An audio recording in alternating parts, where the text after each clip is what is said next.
nous sommes à Bastogne, une ville bien connue pour son passé durant la Seconde Guerre mondiale, ses salaisons de tradition, mais aussi l'innovation dans le monde de l'horlogerie grâce à Icewatch, une formidable success story que l'on va découvrir ensemble.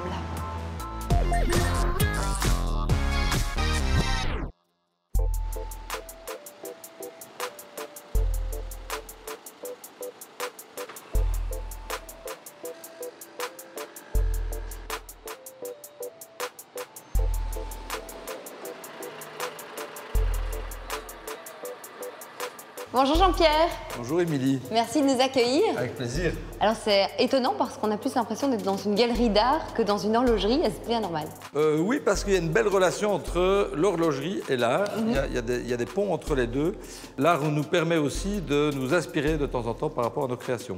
Alors qu'on connaît tous la marque, est mondialement connue, mais d'où a démarré votre idée? Alors, tout d'abord, j'ai une vie avant Icewatch où j'ai vendu énormément de pins qui venaient d'Asie dans les années 90. C'était la folie à cette époque-là. C'était la folie, on en a fait des milliers, des milliers, des milliers, des milliers. Oui. Et puis l'idée est arrivée de la conjonction de tout ce que j'avais fait auparavant et on a créé cette petite montre il y a 10 ans. Que représente Icewatch aujourd'hui? Alors Icewatch représente une liberté d'entreprendre, Icewatch représente une envie d'entreprendre, je l'espère, pour beaucoup de jeunes parce qu'on avait beaucoup de handicaps, créer une marque horlogère à partir de la Belgique, on n'est pas en Suisse. Oui, c'est ça. Donc il n'y avait pas de tradition horlogère belge. Ouais. On est en petite ville, Bastogne, qui n'est pas la ville la plus fashion du monde. Et malgré tout ça, on y est arrivé. Et en termes de chiffres, nombre d'emplois? Alors nombre d'emplois, on a une cinquantaine de personnes ici, dans les bureaux et dans les entrepôts que nous visiterons. Bon, il y a une quinzaine de personnes à Hong Kong qui travaillent dans nos bureaux également. Et maintenant une quinzaine de personnes en France, dans nos bureaux à Paris, parce qu'on a repris le marché français dernièrement. Bon, alors vous êtes passionné d'art, vous êtes curieux, créatif, un ardennais, fier de l'être, j'ai cru comprendre ça. Ah oui, oui, oui, très attaché à mes racines. Donc à Bastogne, on a tout développé à partir d'ici. Et puis ouvert sur le monde. Alors beaucoup de voyages ouverts sur le monde, oui, c'est ce qui permet aussi tous les échanges et certainement ce dynamisme. Donc vous avez un rythme de vie un petit peu fou, on peut le dire. Assez élevé, dirons-nous. Bon, est-ce que vous carburez au café? Est-ce que ça vous permet de vous tenir réveillé? Je carbure au café, mais pas trop, parce que ce qui compte dans le café, c'est la qualité et pas la quantité.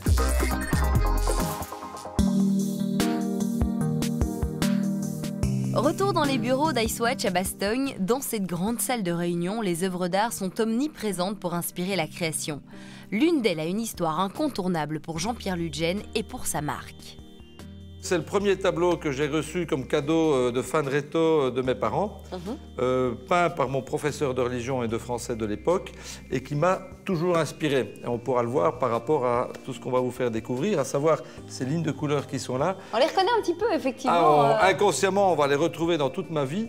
Et ce crâne qui nous rappelle à tous notre fin, ce qui nous oblige à cette petite course contre le temps permanente pour faire des belles choses durant son existence. Entre les premières inspirations et la réussite d'aujourd'hui, il y a toute une équipe que nous allons rencontrer maintenant. Bonjour Carole. Bonjour. Vous êtes responsable du développement de produits. Oui. Ça fait combien de temps que vous êtes ici? 12 ans. 12 ans, mais vous êtes toute jeune, vous avez commencé à quel âge? Juste à la sortie de l'école, donc j'avais 22 ans. Alors combien de modèles de montres ont été développés et ont été mis sur le marché? Alors si on parle de références produits, toutes tailles confondues, on est à plus de 1700 références, mais ça fait environ, je vais dire, 500 modèles différents. Oh, c'est pas mal du tout ça. Toute l'activité de l'entreprise tourne donc autour de la création et du design, qui est aussi un vrai travail d'équipe. Jean-Pierre, lui, va peut-être donner la première idée principale, puis nous, on va apporter nos idées plus en termes de couleurs, de petits détails. Voilà. Il est comment comme patron? Déroutant, très dynamique. Ouais. C'est magnifique, c'est agréable, j'imagine, de travailler dans des conditions pareilles. Ça casse la routine, oui, c'est vrai. Bon, c'est super. Combien de designers travaillent dans la boîte? Alors en interne, on est 2 au développement produit et on a des designers externes, dont Pierre Leclerc, qui est bastognard et designer automobile et qui a dessiné ce dernier modèle qui est sorti fin de l'année dernière. La créativité qui est vraiment au centre aussi de votre boîte.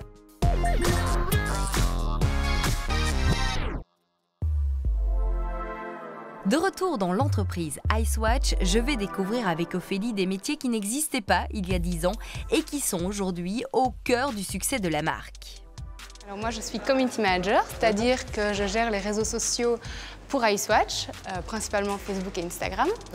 Alors on est présent partout dans le monde et donc je gère aussi les Community Managers qui sont présents dans différents pays. Alors combien de followers vous avez sur Instagram et également sur Facebook? Alors sur Instagram on a 139 000 pour l'instant et alors sur Facebook on a une communauté de 4,5 millions de fans. En fait ça représente la Wallonie, c'est pas mal Voilà, du tout. ça va. Waouh, donc partout dans le monde les gens vous suivent. Ce marketing digital est une vraie stratégie savamment orchestrée depuis Bastogne. 3 personnes ici qui supervisent 27 community managers dans le monde et surtout 650 influenceurs qui vont par leur notoriété répandre l'image de la marque. Donc on contacte des influenceurs, des big influenceurs, des médiums et des plus petits pour vraiment être présents partout. Et alors vraiment l'important c'est d'avoir tous les secteurs. Donc que ce soit le fashion, comme le sport, la cuisine, voilà, on essaie vraiment d'être partout. La proximité, c'est ce qui fait la force aussi d'Icewatch. Oui, voilà, donc l'avantage d'avoir des community managers à travers le monde, c'est qu'on s'adresse à chaque client dans sa propre langue déjà. Et donc ça nous permet d'être vraiment plus proches, que ce soit au niveau service après-vente, ou si quelqu'un cherche un magasin, ou s'ils ont une question sur un modèle, ben, on est toujours prêt à répondre. Une stratégie de proximité qui se retrouve dans le sponsoring de nombreux événements dans le monde entier et dans tous les domaines.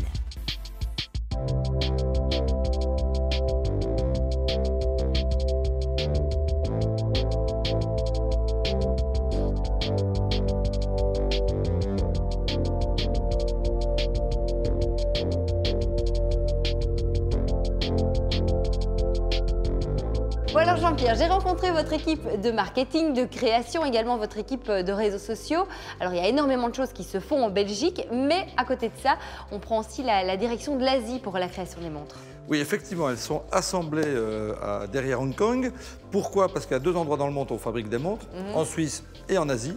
Nous, on a choisi l'Asie parce qu'on est dans l'entrée de gamme, mais on prend des mouvements japonais, on prend parfois des bracelets en cuir italiens. Tout ça est assemblé là-bas, mais maintenant on va fabriquer des boîtes d'emballage à Bastogne, du display à Libramont, et en même temps on a un centre logistique européen avec un service après-vente de réparation qu'on a aussi développé à partir de Bastogne.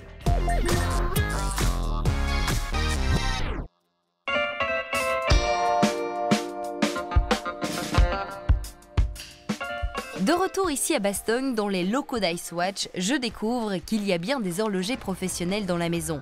Ils assurent le service de réparation de la marque et c'est Didier qui a créé ce département. Bonjour Didier, Émilie, enchantée. Qu'est-ce que vous faites ici? Ici, c'est vraiment un atelier d'horlogerie professionnelle qui a été monté par moi avec l'aide de M. Ludgen parce que c'était à sa demande express qu'il voulait vraiment avoir son SAV sur place à Bastogne. Ça n'existait pas avant? Ça n'existait pas avant. Il y a 2 ans, il passait par la Chine. Il envoyait toutes les réparations en Chine. Ah, c'est incroyable. Donc le Belge qui avait sa montre qui ne fonctionnait plus, elle repartait en Chine pour revenir en Belgique. Tout à fait. Okay. Malheureusement, il avait trouvé cette solution-là. Bien sûr. Là, vous êtes 3 à travailler. Tout à fait. Il y a une 4e personne en bureau qui s'occupe aussi de la réception des mails, des coups de téléphone, des informations à donner aux clients. Ici, pour l'instant, on assure le service après-vente pour la Belgique, le Luxembourg et la France. Et l'objectif de M. Ludgen, c'est d'avoir d'autres pays européens qui reviendraient ici. Bon, mais c'est bien, comme ça fait encore plus d'emplois pour la Belgique. Là, oui, c'est sûr, oui. Il faudra encore engager.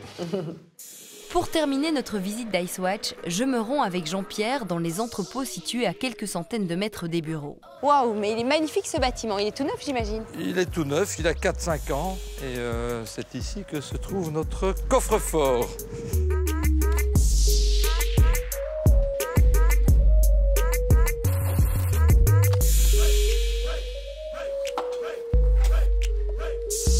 Mais c'est immense ici, Jean-Pierre. Il y a combien de montres? Ah ben, il y a en permanence entre 500 000 et 1 million de montres. Non! Si, mais on en vend 5 000 tous les jours.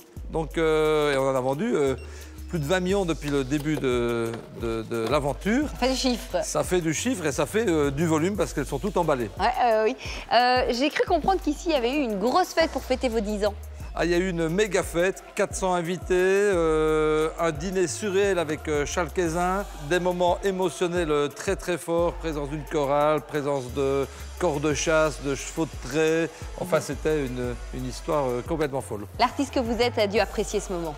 Ah là, on avait les frissons qu'on a entendu Au Fortuna chanté par la chorale, oui. Est-ce que ce brin de folie fait partie de l'ADN d'Icewatch? Alors, chez Icewatch, on adore partager le succès. Ça fait partie vraiment de nous. Et c'est ainsi que parfois, on a pu organiser, par exemple, un voyage à Hong Kong pour tous les employés et les ouvriers. On est parti à une quarantaine et ils ont pu découvrir Hong Kong aussi. Comme ça, on avait la relation entre les deux. On quitte les destinations lointaines et les fêtes féeriques pour revenir quelques instants sur les recettes du succès de cette belle aventure wallonne. Jean-Pierre, comment on fait pour réussir? Alors, on ne pense pas à l'argent, parce que si on ne pense qu'à ça, c'est la plus mauvaise idée à avoir. Alors après, effectivement, on essaie de bien s'entourer, et de croire à son projet au maximum, parce que je reste convaincu que tout reste possible. Est-ce que vous êtes fier de votre parcours? Je suis fier parce qu'on crée de l'émotion, c'est-à-dire que quand on reçoit une montre, et je pense que tout le monde se souvient de la première montre qu'il a reçue dans sa vie. Pour ma première communion. Voilà, moi aussi c'est avec ma grand-mère, ici à Bastogne, dans un magasin que je connaissais très bien. Et j'étais très fier d'avoir reçu cette montre. Et donc ces petits moments d'émotion, on en a autant besoin que de médicaments, on en a autant besoin que de nourriture, on en a autant besoin que de voyage. Quel conseil vous donneriez à un jeune qui se lance? D'y croire et de sortir du cadre, comme on dit. Donc les solutions ne sont pas toujours écrites dans les livres. Et vous, comment vous êtes sorti du cadre?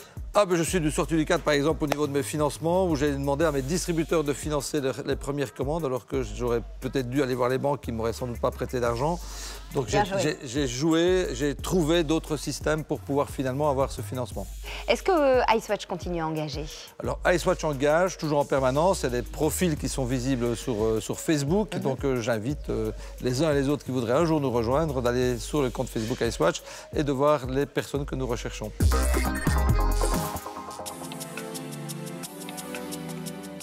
Bon Jean-Pierre, c'est déjà l'heure de se dire au revoir. En tout cas, merci parce que c'était super riche comme visite. Quelle est votre actualité? Alors l'actualité, elle est vraiment belgo-belge, puisqu'on a un partenariat avec les Diables Rouges et plus spécialement avec Eden Hazard. Déjà une petite montre pour le mondial. À nos couleurs pour le mondial. Et puis le lancement très attendu de la collection Tintin avec 24 modèles magnifiques. Et ça, c'est déjà en magasin? Ça vient de rentrer. D'accord. Bon, voilà, on l'a en primeur dans l'émission. Merci pour tout. On vous souhaite bonne continuation. Heureux que vous fassiez la promotion de l'entrepreneuriat wallon. Ça tombe bien parce qu'on se retrouve la semaine prochaine pour découvrir de nouvelles pépites wallonnes. Salut!